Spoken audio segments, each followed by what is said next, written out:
Yeah, that's true.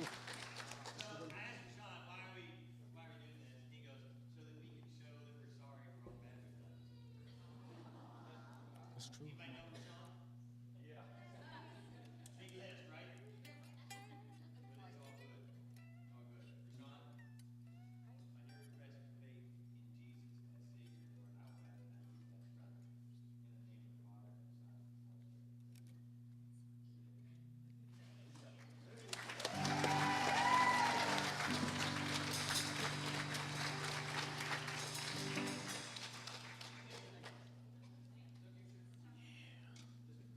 Special thanks.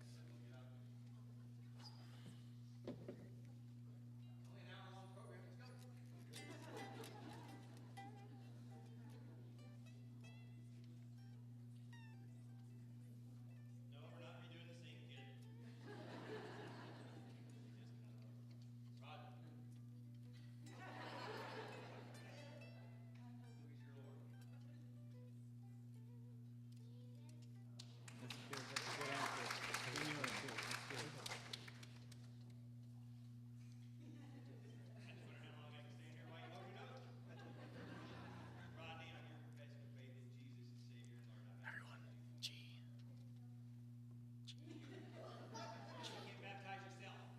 No, no, no. G. When they clap, play G. No.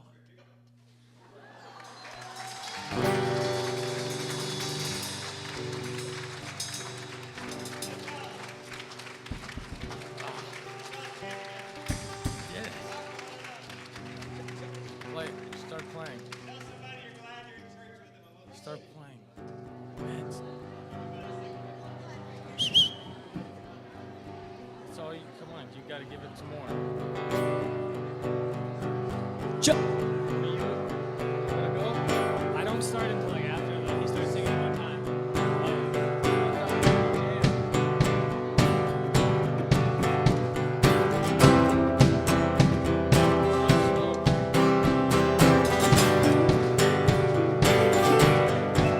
Ready? Here we go.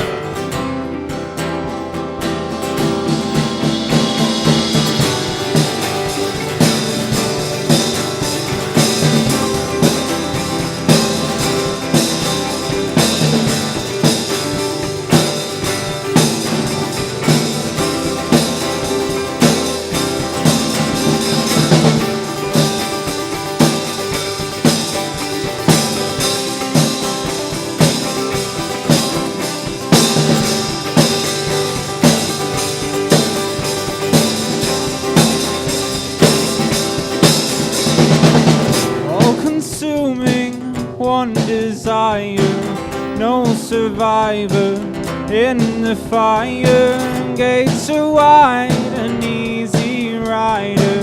What was there for you took me higher. Price is high and we make it higher. Endless question, satisfaction. I'm the sparrow in your desire. Much conceited, I'm the liar. I'm narcissistic and dead to fire. No survivor in the fire. I'm the sparrow and you are you. Say that it's easy to walk right through. I'm the sparrow and you are you. Say that it's easy to walk right through. I'm the stone he built from rejection, a piece of work in the Father's protection. All the stones and builders rejected us. Out with the old, I wanna walk in your blessing. I'm the sparrow, you are you. Say that it's easy to walk right through. I'm the sparrow, you are you. Say that it's easy to walk.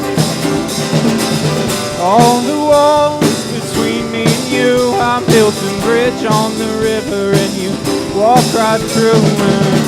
I'm a dog calling out to the moon. I try to swim in the river, but I drowned in you.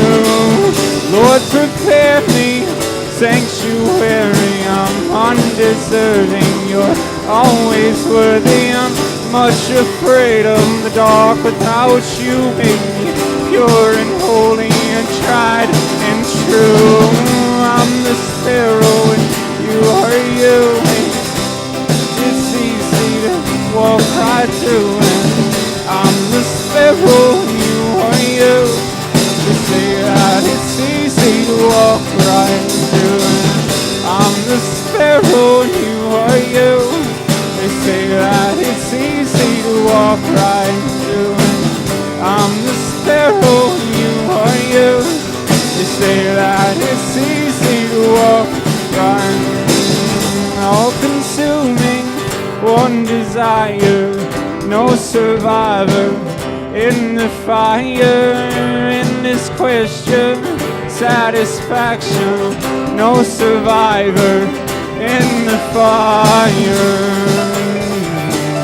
In the fire. In the fire. In the fire. In the fire. In the fire. In the fire.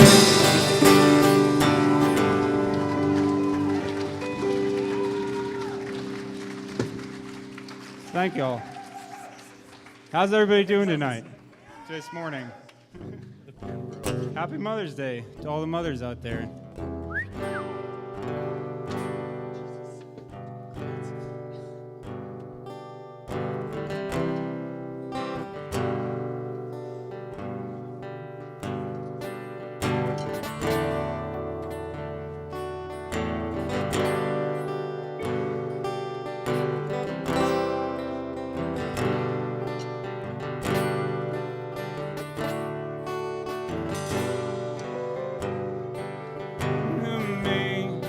Amazing grace, how sweet the sound that saved and red by me. And I once was lost, but now I'm found. Was blind, but now I see. Into His grace and taught my heart into fear, in grace my fears relieved. How precious did that grace appear the hour I first believed.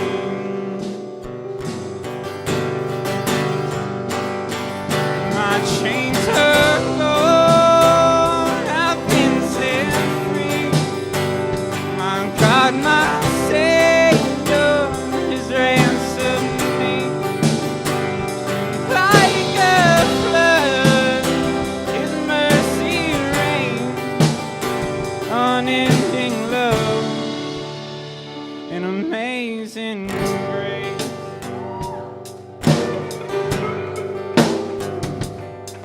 The Lord has promised good to me. His word, my hope secure. He will my shield and portion be, as long as life endures. My chains are gone, I've been set free. My God, my Savior has ransomed me. And like a flood, His mercy reigns, unending love, an amazing grace. My chains are gone, I've been set free.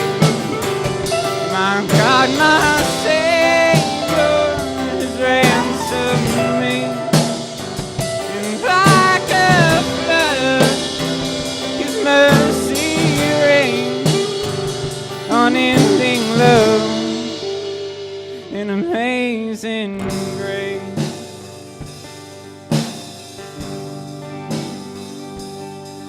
and the earth shall soon dissolve like snow.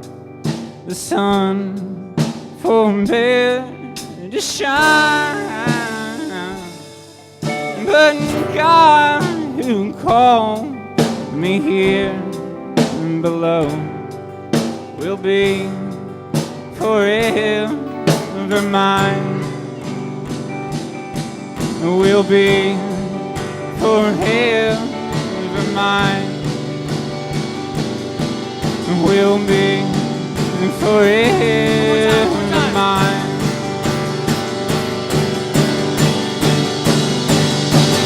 My chains undone, I've been set free. My God, my Savior, ransomed me. It's like a flood, mercy, rain, unending love, and amazing grace. Unending love and amazing grace.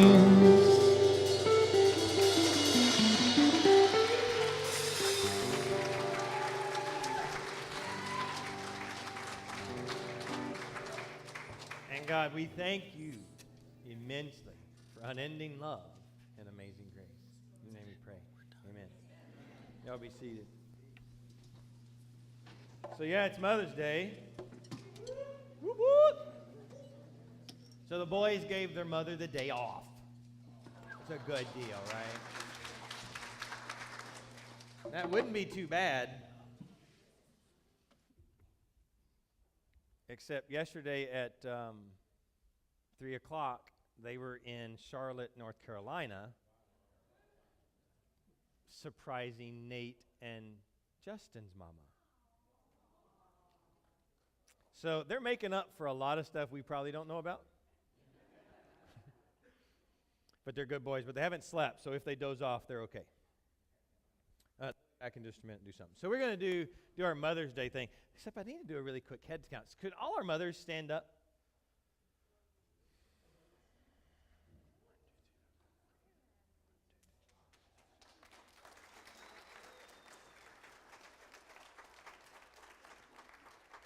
We'll be all right. All right, y'all sit back down.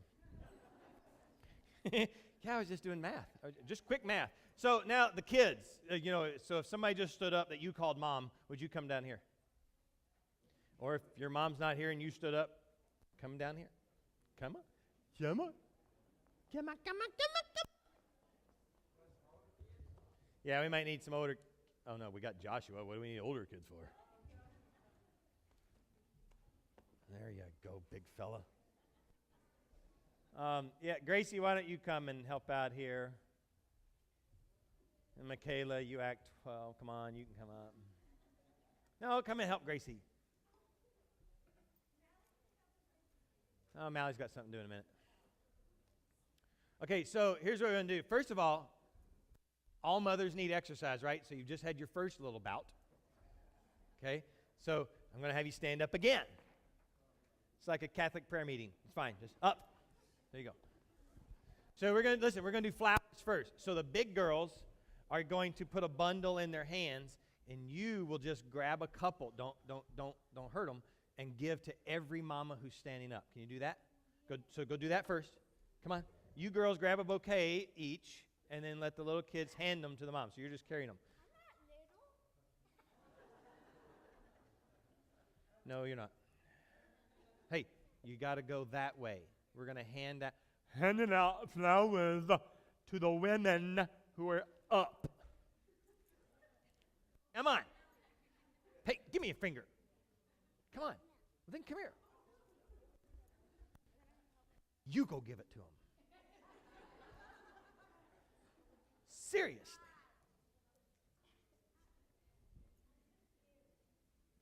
No doubt, Captain Obvious. Yeah. Oh, those first. So yeah, you can go ahead. The only people who can't help are mothers. Not so. You'll be a mama soon, baby.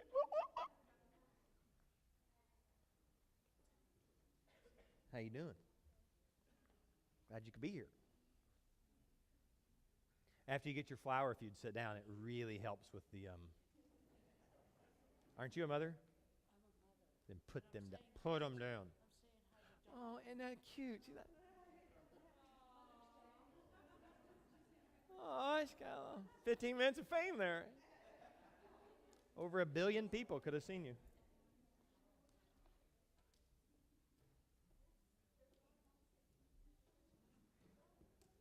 You don't want to hand these out? Tatum, come here.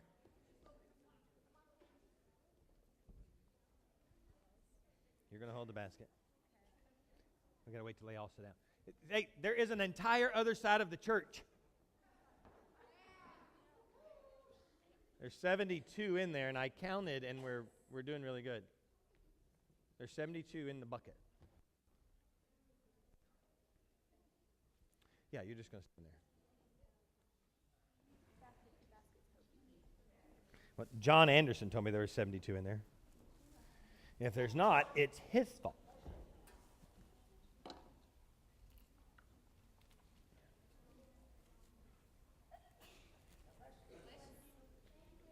We're going to make it. Look, we're going to make it. One person sharing, and Sherry Ann gave hers away. No, what are those? Oh, okay. Sweet. All right, so that's just your flower for Mother's Day in case you didn't get flowers from your kids and your kids are deadbeats. So, you didn't get your mom flowers? No. I made you look good. Just stand up and say, I'm good. Are you all right, Bubba? Mama, take care of KJ. All right, so now, would all of our mothers please stand? I told you. Listen, we like to give good gifts here at Beach Baptist. So I want you to stand up and get gifts every time you stand up. You're going to stand back up like 2 more times, so just hang loose. All right, come on. Y'all really got to help me get these gifts out faster now. Lord, people are losing blood flow. So grab like 4 or 5 in your hand, and then go hand them to somebody who's standing up. Go down there, grab some. There you go. Now you got it. Now we got it going on. Starting to wake up.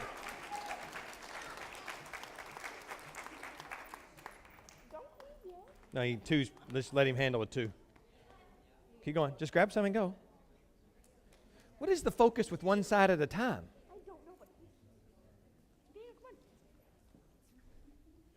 Just grab some and hand it to the women who are standing up. Now, if your kids didn't give you mani-pedis, Pastor Sean did.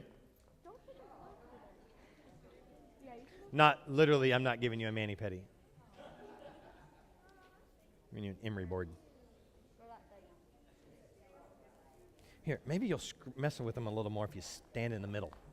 There you go. There you go.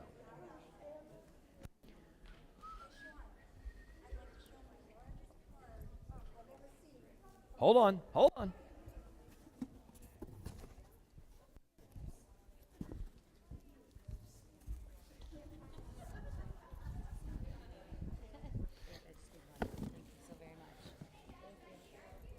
Keep going. There's people standing. Keep going. Whew. This is not supposed to be this labor intensive.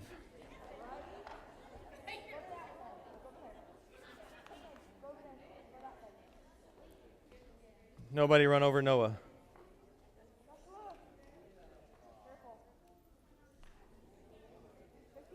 Literally, it's the one standing up. It cannot get any easier.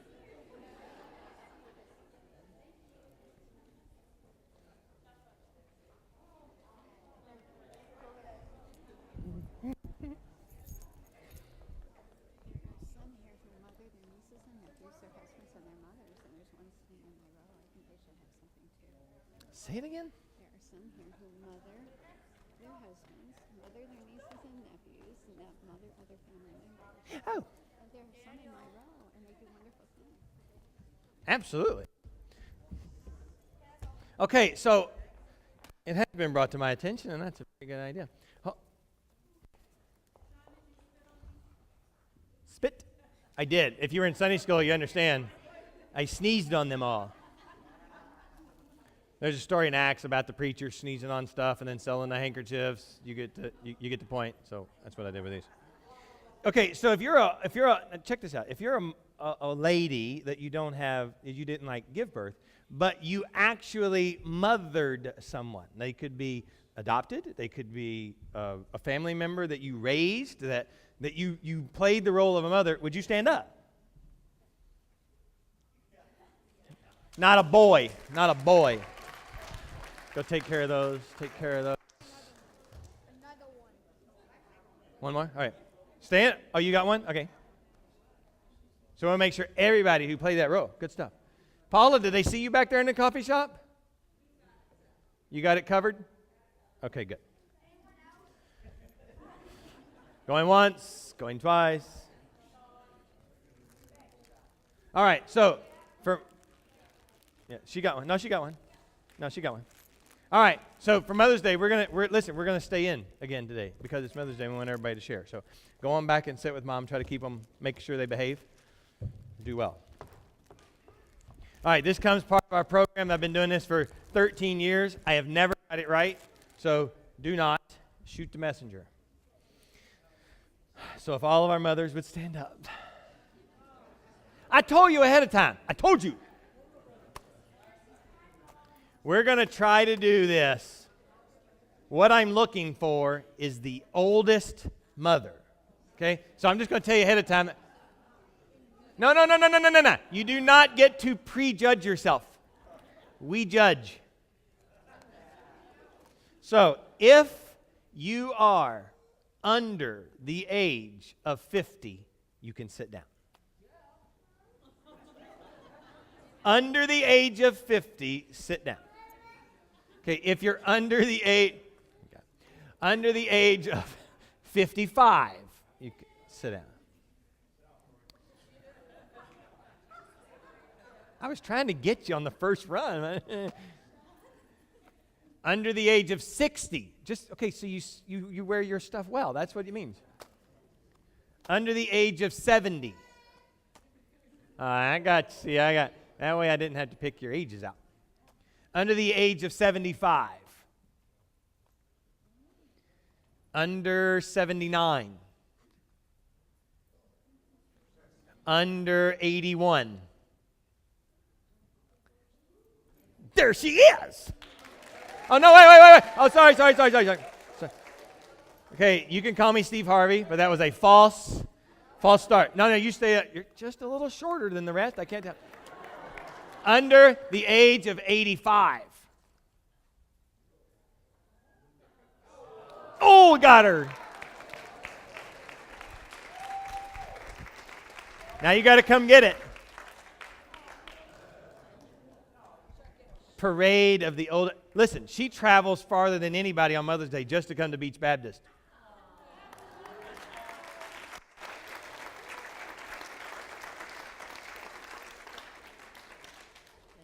Yes, ma'am. Thank you.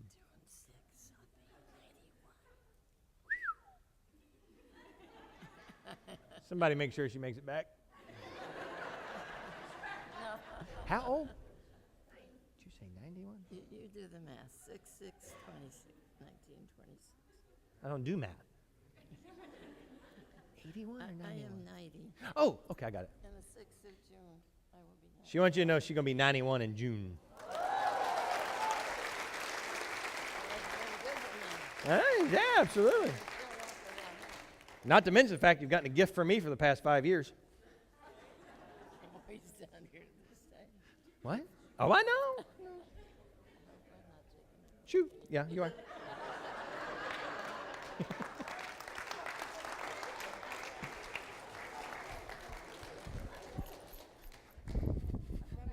Runner up.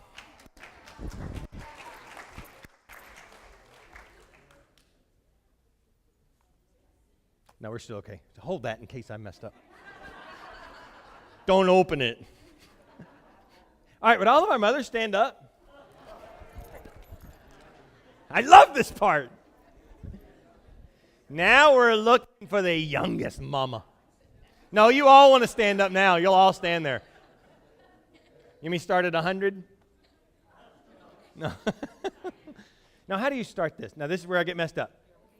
If you're over 50, sit down. I've about got it.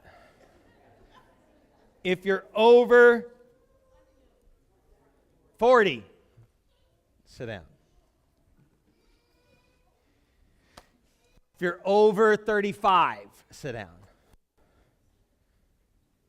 If you're over 30, sit down.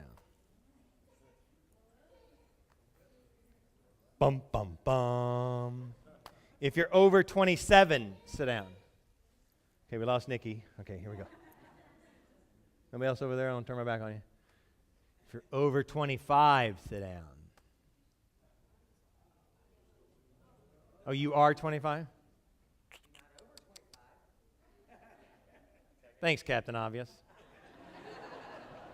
You related to one of those kids? That makes you Paige. You're it. Why do I call you Paige? You know what? I know that's Peyton, but your mother calls her Paige. So it's not my fault. Taylor. Hey, you're not 90. I'm not bringing it to you.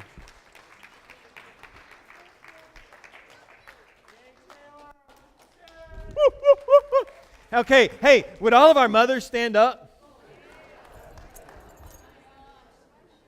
I got 2 left. How many times do you think you're going to stand up?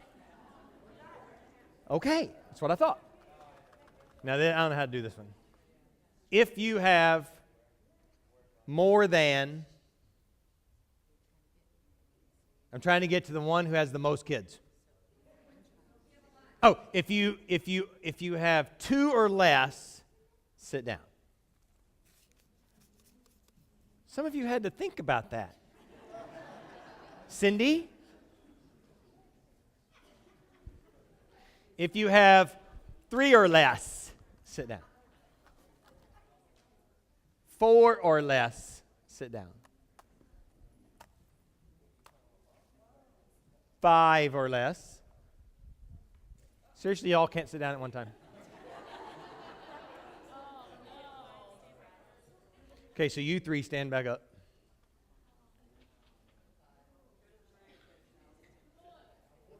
So you all have 5 kids? 5.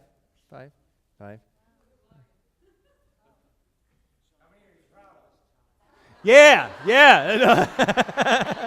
How many are you proud of? Yeah, do you claim all 5? You sat down. Okay, so we'll do this. Mother with the oldest child. So you have a child that's 57. You have a child that's 65. What were you, 7? I'm not good at math, but come on. 60. Oh, you're pointing. Don't do that. You don't have one that's 65. Okay. You don't have one that's 65. And you already won a gift. Why do you have the gift? Oh, all right, so you're going to keep that gift, and we're going to give you for 57.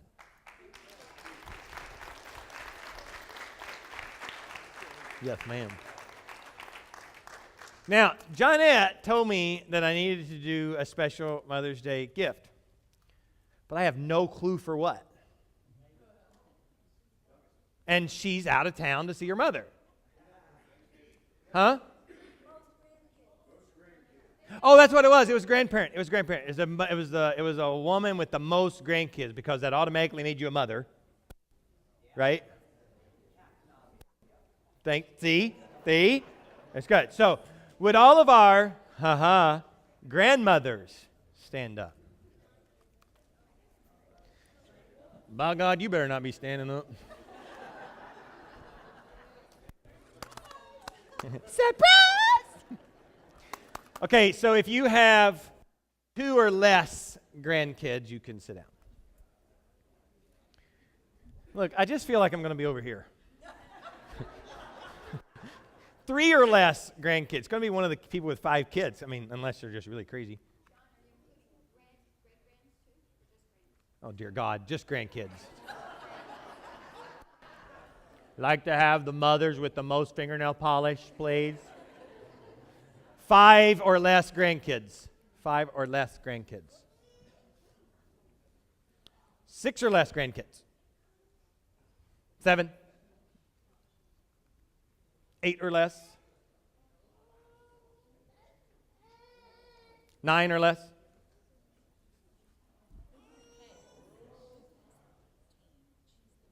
Why is Billy Ruth not standing up? Stand up, you crazy woman. Valid, she's only proud of 2. 11 or less. Stand up, woman. She ain't done. I happen to know that number. 12 or less. 13 or less. 14 or less. 15. 16. Oh my gosh, are you kidding me? Back up. So you both have 16?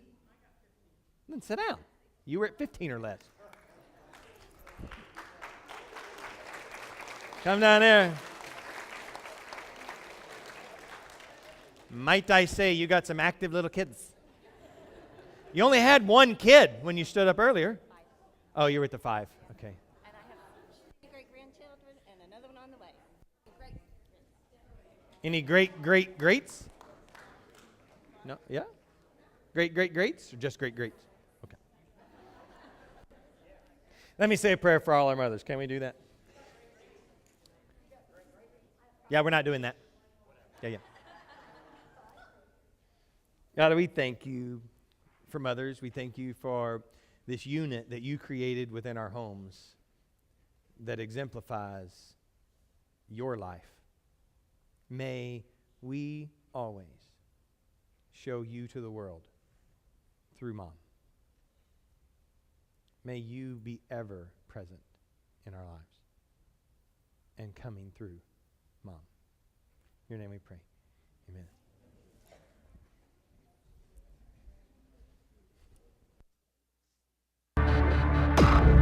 She amazed her family.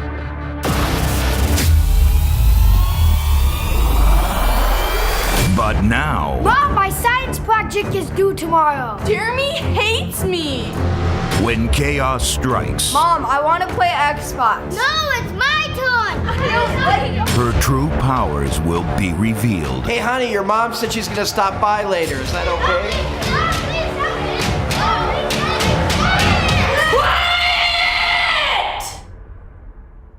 Do you hear that? I don't hear anything. Exactly.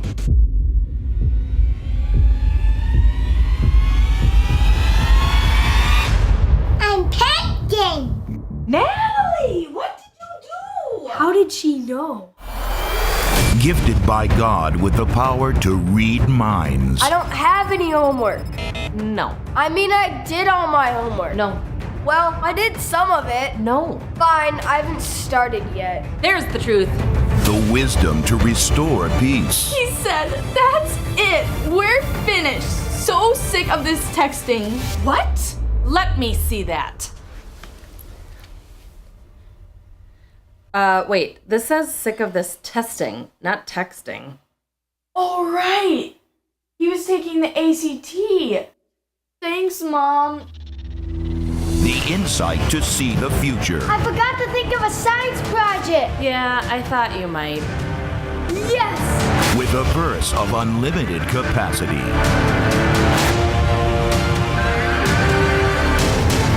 And her secret weapon, the look.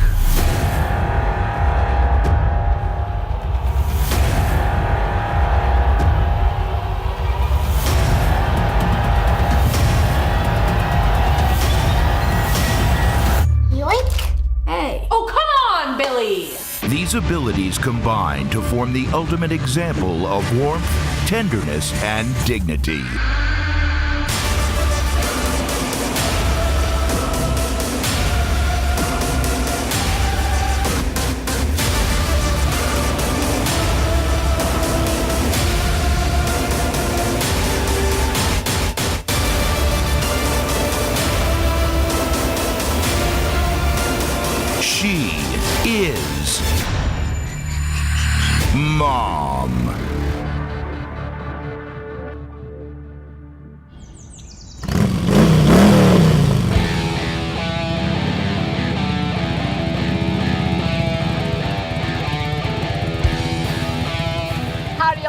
a new ride. Grandma! Mom?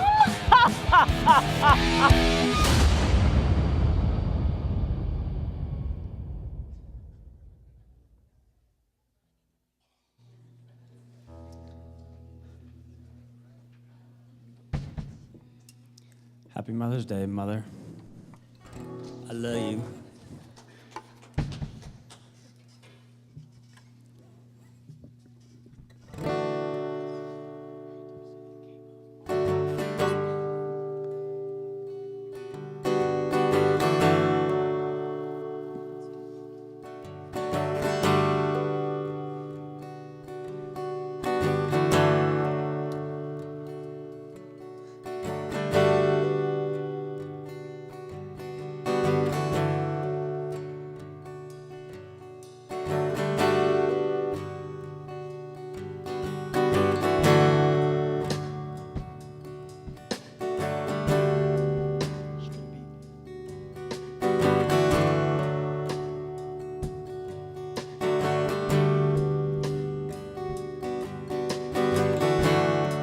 Well, I had a dream. I stood beneath an orange sky.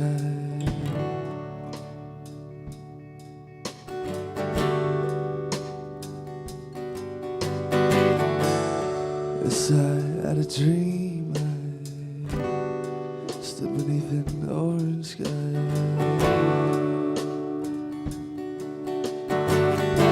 With my brother standing.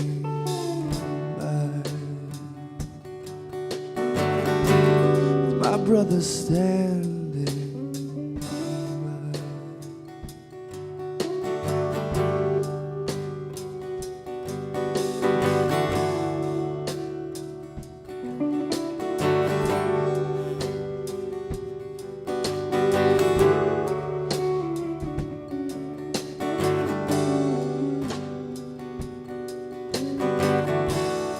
And I had a dream. Beneath an orange sky.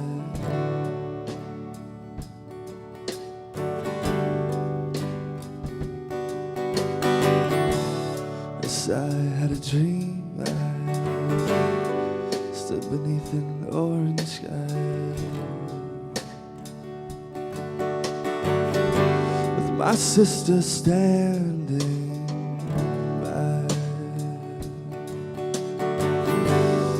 My sister standing by.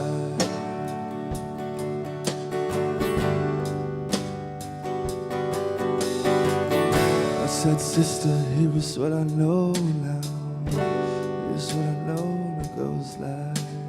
In your love, my salvation lies in your love. My salvation lies in your love. My salvation lies in your love, in your love, in your love.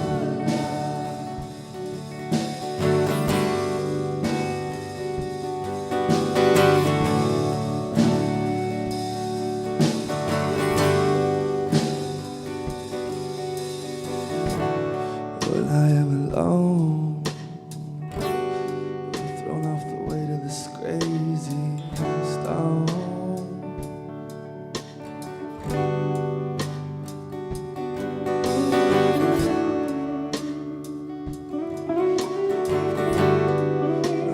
I'll care for the things I own. That's when I miss you. That's when I miss you. You are my own.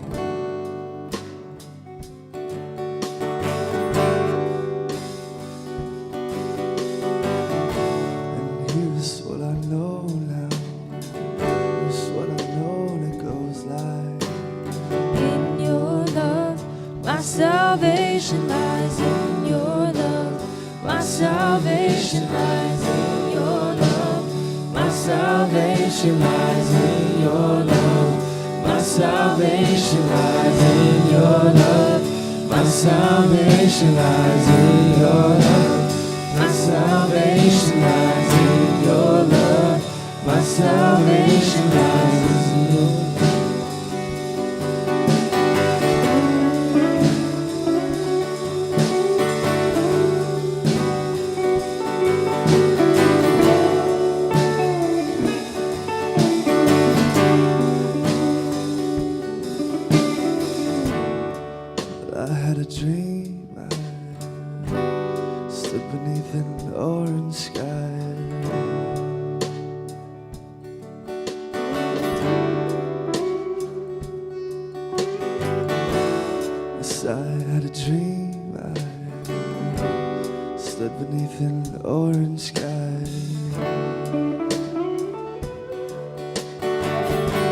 my brother and my sister standing by. With my brother and my sister standing by. With my brother and my sister standing.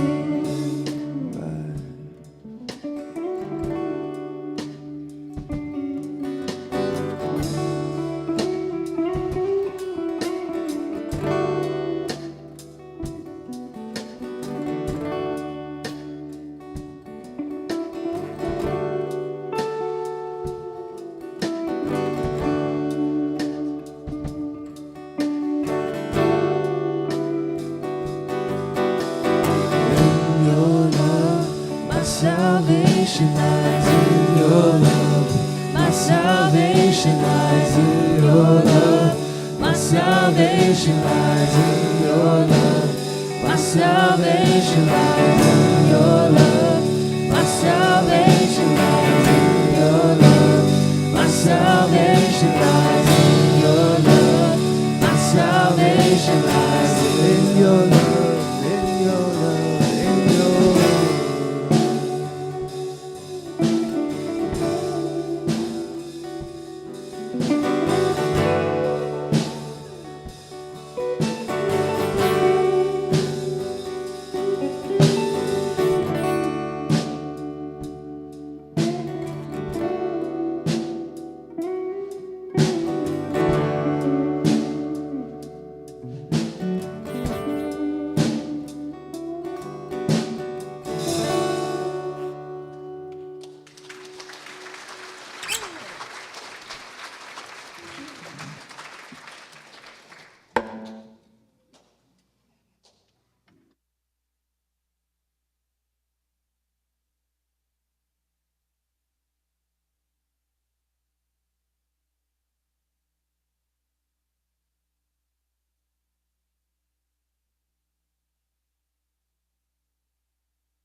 So it says, my salvation is, oh, you don't want to grab that. My salvation is in your love. And it would, and that can have a Christian connotation. It can't. It's not a Christian song. But, so I started thinking they were going to do that song, and I'm like, how does that fit? And it fits, I think, just in your mind, you automatically get it. You know, mom's love is the salvation of their kids, at least physically, because it can be the demise of her kids as well, literally. So I started thinking, is there any example there, you know, from a biblical text that literally shows mom's love being the salvation of her kid? And did you know there actually is one? There's a mom named, and I'm going to make sure I say her name right. She's actually kind of famous. Jochebed. Does anybody know who Jochebed is? Wow. She's really famous. Could show how much Bible you read. Could be either way. Could go either way. Could go. For the record, I didn't know her name either. So, there we go. Jochebed is what? Moses' mother. Absolutely. So here's the story of Jochebed. So Jochebed married, and I'm going to make sure I get this right because it's really kind of funny. Jochebed was a Hebrew woman, okay, so she's living in slavery. She's the daughter of a Levite, and she married a man named Amram, okay? So it's Jochebed and Amram. Try to keep this straight. He's another Levite guy. This is all found in Exodus 2 through about 6. You'll get them all, or you get the whole story. But Amram was also Jochebed's nephew.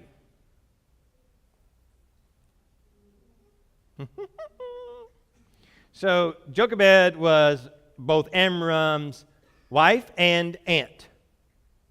Makes Thanksgiving easier.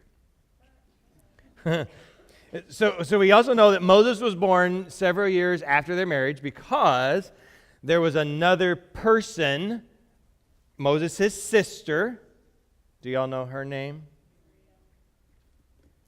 Who was old enough to be a lookout when the whole thing with Moses takes place. Okay, and we also know that they had at least another child, at least one more. Do y'all know?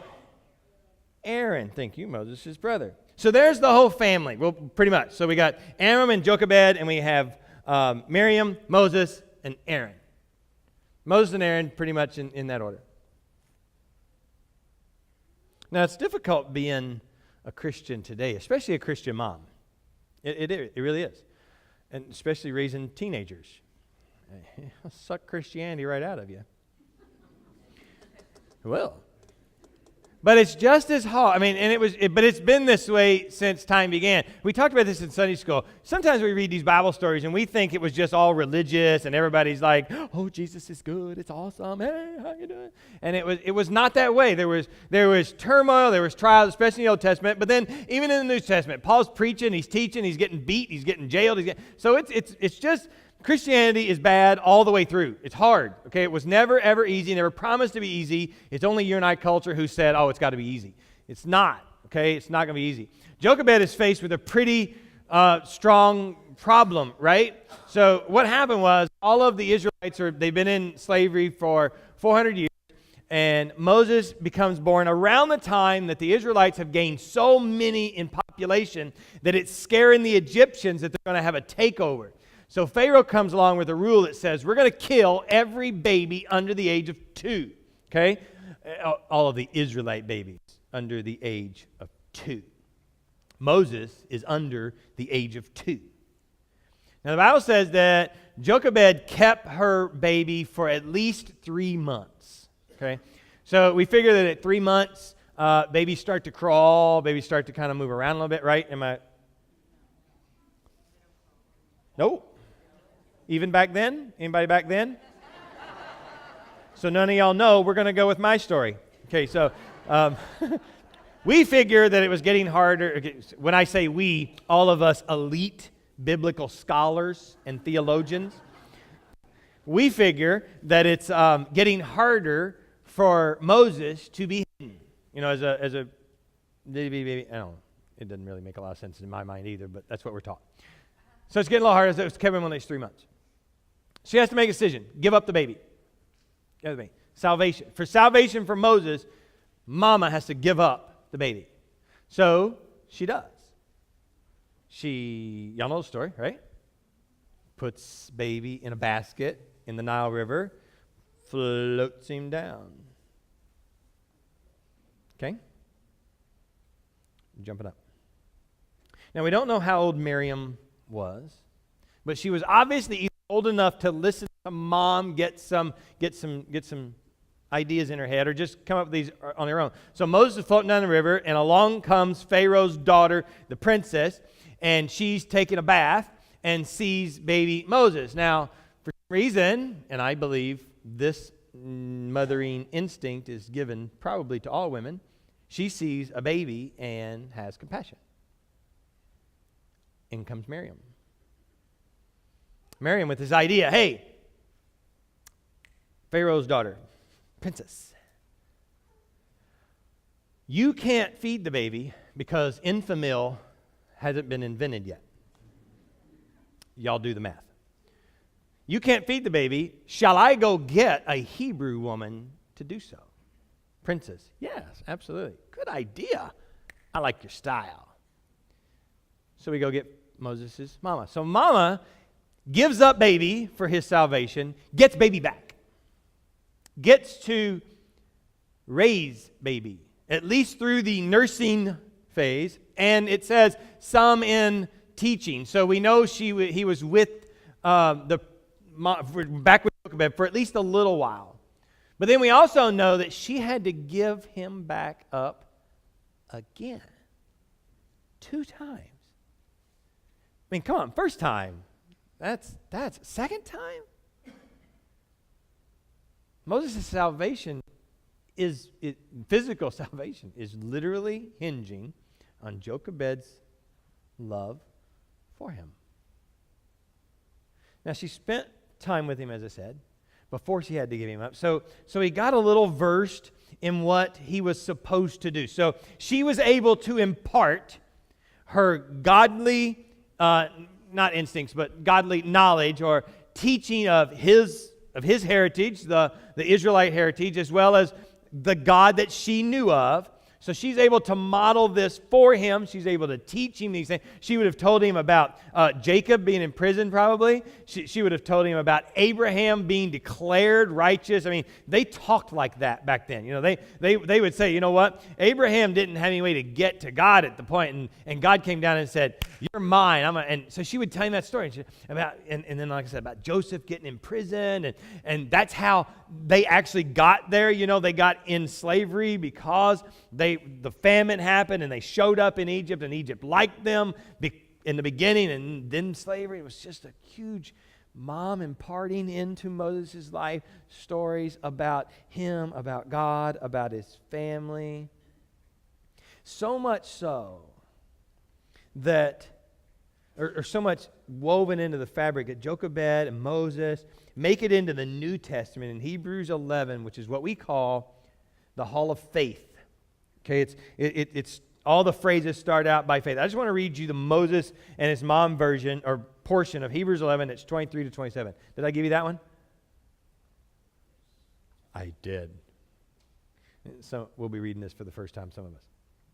By faith, Moses' parents hid him for 3 months after he was born. So Moses' mom, Jochebed and Amram, listening to God all the way back in the beginning, because they saw he was no ordinary child, and they were not afraid of the king's edict. They were just not afraid of him. They were more listening to God. We talked about that in Sunday school. By faith, Moses, when he had grown up, refused to be known as a son of Pharaoh's daughter, because he had been taught his heritage. Compared that to what Pharaoh's family was doing. Big difference. He chose to be mistreated along with the people of God rather to enjoy the fleeting pleasures of sin. Making these decisions in his life based on what his mom taught him when he was a young kid, and then seeing the difference. If he hadn't known his heritage, he would have only known Pharaoh's heritage, and he would have been just like them. He regarded disgrace for the sake of Christ as of greater value than the treasures of Egypt, because he was looking ahead, get that, to his reward. He was taught at a very young age, it's not just about now, okay? We've been in this thing for a long time. God's been looking after us for a very long time, and he's never going to stop, Jochebed would have told him. It's not about right now, Moses. You're getting blessed right now. You've got a lot of stuff going on, but listen, it's not about that kind of thing. It's way bigger than that. Moses would know it. And because of that, by faith, he left Egypt. Not fearing the king's anger, he persevered because he saw him who was invisible. He met God. He saw him. He understood him. He had been introduced. And where did he get introduced? His mother, Jochebed. Now, Moses killed a guy. Some of your kids may have done that, but others of you just think your kids are that bad. But Moses watched an Egyptian guy beat up an Israelite, and because of what he taught about his people, he killed the Egyptian. And he didn't think anybody saw him. Just a couple of days later, he found out there was a lot of witnesses. That's when he ran off into the wilderness, got married, spent some years there. And God said then, okay, now we're going to go back. And you're going to do something. It's pretty cool. Moses' name means drawn out. He was literally drawn out of the water and saved. He was literally drawn out of the wilderness, and he literally drew out the children from bondage. That's what Moses did. That's what Moses was trained to do. That's what Moses was taught. That's what Moses was imparted because of Jochebed. So all I want to do is a few things about Jochebed and her son Moses. Number one, Jochebed saw the potential in her son. This is very important for moms. I think we said this last week. If you said this to your kids, if you could see yourself through my eyes. The Bible tells us that they saw, that's why they kept him for 3 months or so. They saw that he was a good kid, that he was fair, he was going to be handsome. You know, I told you that kids didn't have a lot of respect growing up until they figured out they were going to live on their own. Back then, a lot of death. But these parents saw what Moses could be. Jochebed and Amram were not the only people in the position to have their kids killed. You understand that? Moses was one that didn't. The one that we know of. There could have been others, but literally, moms and dads all over were just making the decision, we'll listen to what Pharaoh says. Another little irony, do you know how they killed the babies that were under 2? They threw them in the Nile. Moses was put in the Nile. He was just in a basket. So many people are making this decision. But mom looked into Moses. Amram looked into Moses. And he saw. Exodus 2:2 says he was a proper child. They looked in on him and saw. What you could say was saw the future. Many of you ever said that about one of your kids or all your kids? I believe they're going to do something great. And you really, really felt that. And it wasn't just like this mother thing, my baby's pretty and my baby's going to do good. But you really saw it. I mean, you felt it as a mom. I've heard that. I know that as a father. You can see it. That's what Jochebed saw in Moses. Something great in Moses. Even as a young child, a baby. I know he's going to be something. He's going to be something. The other thing is she had a biblical view of children. And I don't know if you know this. You do, because you're smart women. Most of the world see kids as an obstacle to a goal-oriented society. They're just kind of a thing they have. I don't know if you know this, I don't know if you know people like this, but there are women who all they want to do is get married so that they can have some kids, so that they can get on with their career. Or you have women who get married and then they want to get on with their career and then maybe have children a little later in life. It's sort of really backwards. I mean, the Bible really puts a lot of emphasis on kids, right? I mean, the biblical view of children is that they're blessings from God, is that they're gifts from God. They're to be cherished. They're to be nurtured. This instinct that God gave you is supposed to be used on them. Listen, when we were growing up, we grew up in the Bible Belt, and you're only supposed to have 2 kids. That's it. After our 3rd kid, we had a guy right in the middle of Sunday, right between Sunday school and church. He goes, "Don't you know what's causing that?" Absolutely, and I can't wean myself from it. That's what I told him. And I didn't. Still haven't. It's a gift. And God makes them all. God makes them all. And we kid Gracie that she was a mistake. Yeah, we do. But there are people who actually believe they accidentally had a child. That they slipped up. That something happened. We told you the story about Vodi Bakum before, and Vodi Bakum, him and his wife decided they weren't going to have any kids. And she went and had a procedure done. And he said after it was done, it was like immediately after it was done, he felt God let him know, wow, so you trust me in everything but that. So I can be faithful to you in every decision but that one. You're going to decide when you have kids. I know a couple who had a vasectomy and their tubes tied and then had a baby. I laughed and laughed and laughed. Because you see, I know a guy and a girl who had a baby, and the guy and girl never touched one another. And they set a standard that says, you might enjoy the act, but you in charge of nothing. That's what God says. God says, I make the babies. They're my gift to you to enjoy. That's what Jochebed understood. Jochebed understood that this baby that was given to her was her gift from God, and she was going to do whatever it took to make sure she raised him to the best of her ability.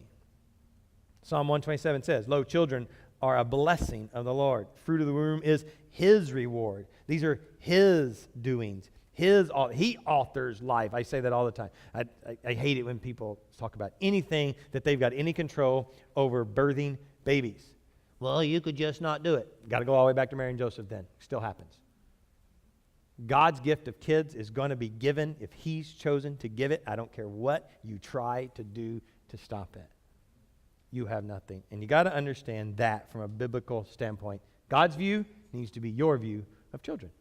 And that's what Jochebed had. Second, Jochebed not only saw the potential in her son, but notice that Jochebed did the right thing no matter what the cost. Now, I was just told, Pastor John told me last week, I love this phrase, you can be submissive, but that doesn't mean you always obey. Think about that. Think about it. You do it all the time. You submit to authority, but you don't always obey. You don't always follow the rules. Don't sit in here and tell me you're submissive and always follow the rules. But you're still submissive. See, we got that backwards. The whole male chauvinist thing took off, and got crazy and was like, I don't make my wife submissive. I'm going to obey me. You better make sure she ain't got a bat. Submission's one thing. Obeying, totally different deal. You see, Jochebed submitted to the rule of the land. She just didn't obey it. She acknowledged the authority that it had. She just didn't follow the rule. It's kind of like you when you don't think the speed limit should be as low as it is. You submit that there could be consequences. You're just not going to obey it. It's the same thing. And Jochebed said, no way. This child's a gift of God. I don't care what Pharaoh says. He might be over me, but I'm not following that. We're not doing it that way. We're going to do it another way. And I'm going to listen to what God says no matter what. I think that's Exodus. What is that Exodus phrase I gave you? 6? I think it's in last part of 23. And they were not afraid of the king's commandment. Not afraid of the king's commandment. You'll find it. No, I thought it was 23. Oh, well, we'll figure it out. It repeats it in the Hebrews. Oh, there it is. Not afraid of the king. Oh, it's in the Hebrews, sorry. Not afraid. Not afraid. How many of y'all are more afraid of what people say than what God imparts onto you? That's it. When God directs us and he teaches us and he has us do things, we don't look around and see if it fits in with anything else, even if it's a law. You understand, God could ask you to break a law. He could. I'm not saying he does it regularly, and I'm not giving you examples. I'm telling you, it is perfectly within the will of God to tell you to do something that does not fit within the law of the land, but I can tell you 100% which one you should follow. And it's not the speed limit. And it's not the one to save your own skin. You don't just do things so that you'll be comfortable. You do the things that God would have you to do, and that's what Jochebed did, regardless of what was going on around her. And yet you're told all over. Romans 13:1, let every soul be subject unto the higher powers. Titus 3:1 told Titus in teaching to be subject to principalities and powers, to obey magistrates. Peter said, submit yourself to every ordinance of man for the Lord's sake. However, in Acts 5, Peter responded, we ought to obey God rather than man. See, when you run up into something, you got to know where to go. You got to know which one to choose. Jochebed knew which one to choose. I'm sure Moses was pretty thankful for that. And all the people of Israel were thankful for that she knew who to choose to follow at that time. Third, Jochebed imparted faith to her son. Now, this is something that moms, I think, and dads wish we could do completely. You see, the faith that Jochebed was imparting to her son literally got him into God's good graces, because that's just the way it was at that time. You followed the laws, you looked towards God, and you did the things that God had laid out. Basically, you listened to God. Same concept as today, only you're listening to God as far as what he says his son meant to you. So what his son did, you agree with, you're listening to God. Same way. So she imparted that. She was able to do that. You can't necessarily do that with your kids today, but you can impart your faith, following, and why to your kids. Okay? The ultimate decision in following God, just like it was in Moses, is on them. You can only do as much as you can possibly do, and then you let it go. I know moms who beat themselves up over their kids not following God, and they will follow it up with, but they were in church every single Sunday while they were in my house. Awesome! But if you'd have put them in the garage, you wouldn't have made them a car. Right? Just because you put them in the building doesn't mean they're going to be a follower. But you have to do, listen, you have to do all that you can do. And you have zero to look back on and go, I shoulda, I coulda, then I woulda. No. You look and you do and you impart and you share and you tell the story as much as you can, but more importantly, you live it out in front of them so that they know they can trust this God that's beckoning them. And then you don't beat yourself up when they don't follow. You do what you can in the sight of God. I don't even know where I was going with that one. Last. Oh, wait a minute. And yeah, you're responsible. Some of us, back to those people in our society here, it's not the babysitter's job. It's not the nanny's job. It's not the school teacher's job. It's not the children's church leader's job. It's not the youth leader's job. It's nobody else's job but mom's job to impart the faith of the family into the child. It is primary reason she chose to homeschool our kids. They might not be very smart, but it's not the teacher's fault. It's not the teacher's job, okay? Yeah, I mean, most of them have made it. We're getting the other ones out of there. We're in the final push with Mally. She's going to graduate next year early. Very proud of her. And Gracie, none of them have graduated. We'll just go backwards, Summa cum laude is not going to be any of our kids. Lordy, how come? All of them. For sure. But no, it's not the school teacher's job to do this. She felt from day one, why in the world would God give me a child so that I could send them off for 8 hours a day to come home and reiterate what they did for 8 hours a day, feed them and put them in bed? That was it. And that's the life of a school kid and their mom's relationship a lot of times. See you when you get home from school so that I can feed you, so that I can get you in bed, so that you're up and ready to go to school again tomorrow. I'm not saying school's bad. I'm just saying I'm proud that we went out to eat last night. I'm teasing with a lot of waiters and waitresses. And the guy at Walmart goes, I said, well, she's not my mother. He says, well, you made her one.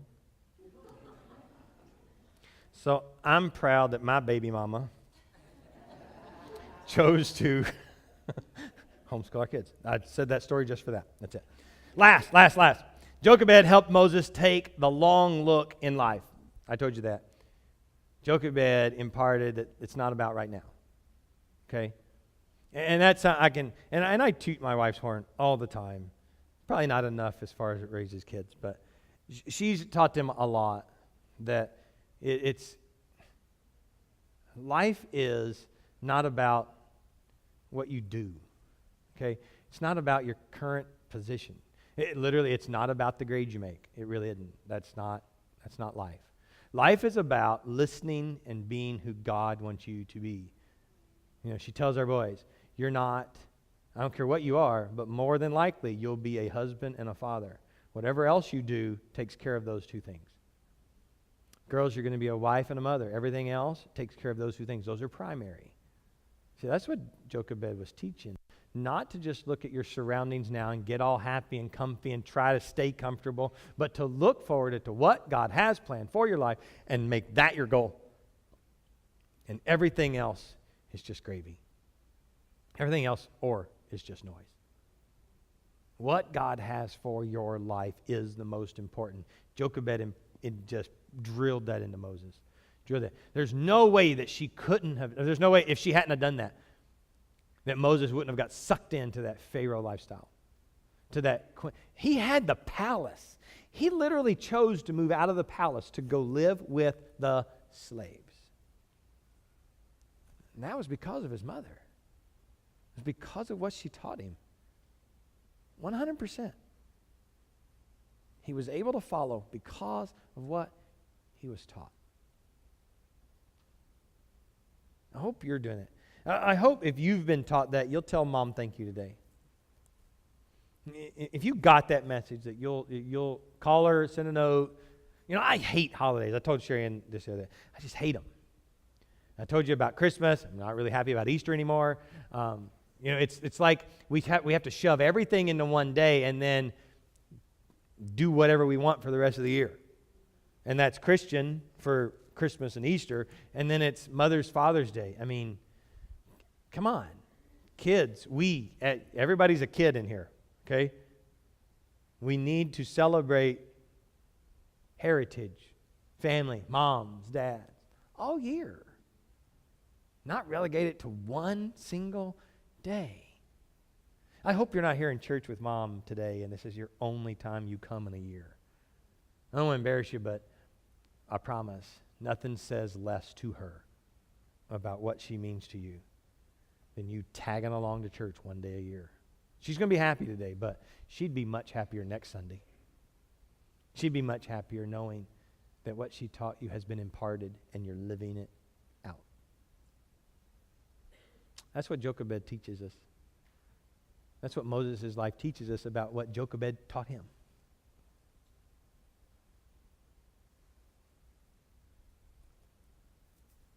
So ask yourself, do you see kids as a blessing or a burden? Do right, no matter what the cost. Do what God has you do. Mom, Dad, impart faith to your kids. Lay the foundation and let God take over. And finally, moms, dads, kids, keep your eyes on eternity. That's what's most important in life, not what's going on right now. That's the story of Jochebed and Moses. So if my kids will come down and get this set up. We're going to do communion together. Why are you pointing at me? Aren't you sweet? Well, while they're getting set up, you go ahead and give those out. You give those out. So we're going to have communion together.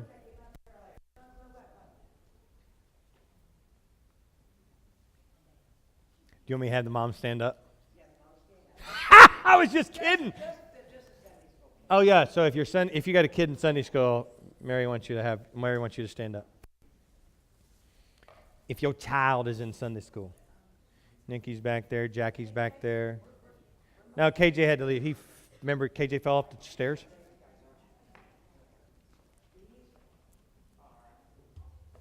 So here's our goal in communion this morning. We are celebrating what we know because of Mom.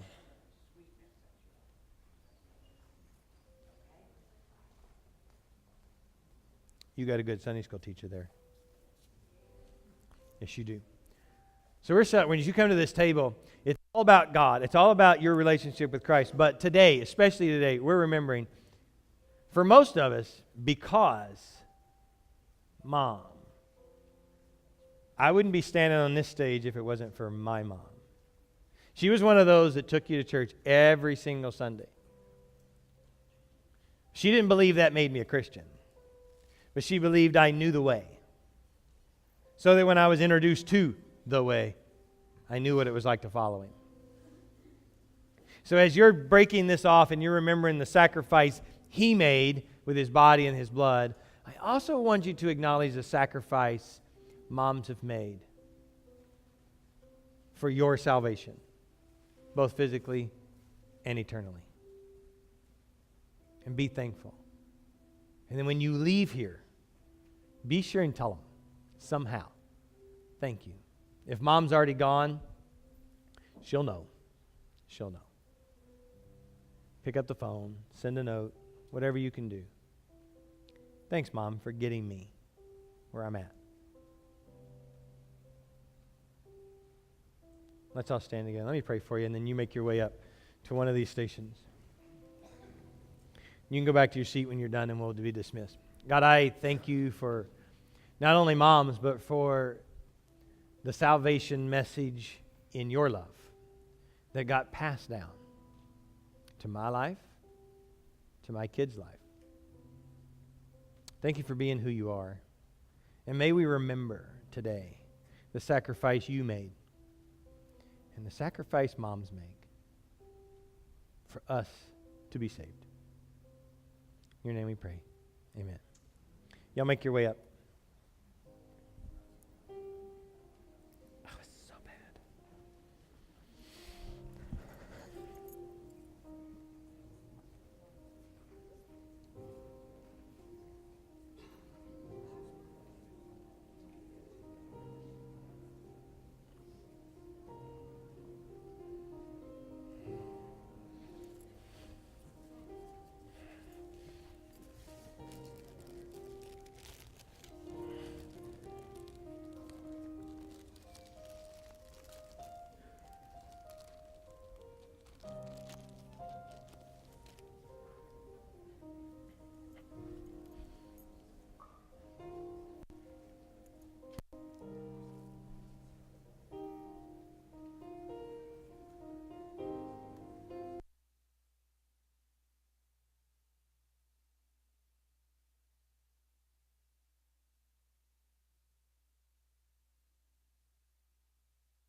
Let's all stand one last time.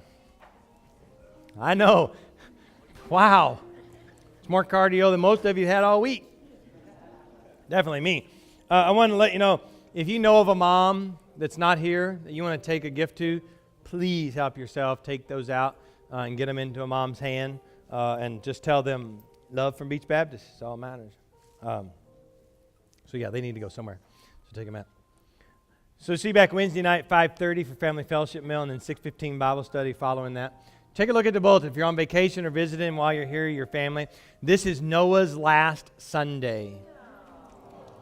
Noah's going to Egypt, baby. Yeah, absolutely. So the one you need to pray for is Grandma, Corey. We're going to give her some stuff to do next week, try to keep her busy, but she's going to miss the little feller. So be sure to remember them. So we'll see you back Wednesday night. Let's pray together as we go out. Cindy, Rita, how about praying, would you? Hey, you're visiting. Come more often. You won't get prayed on.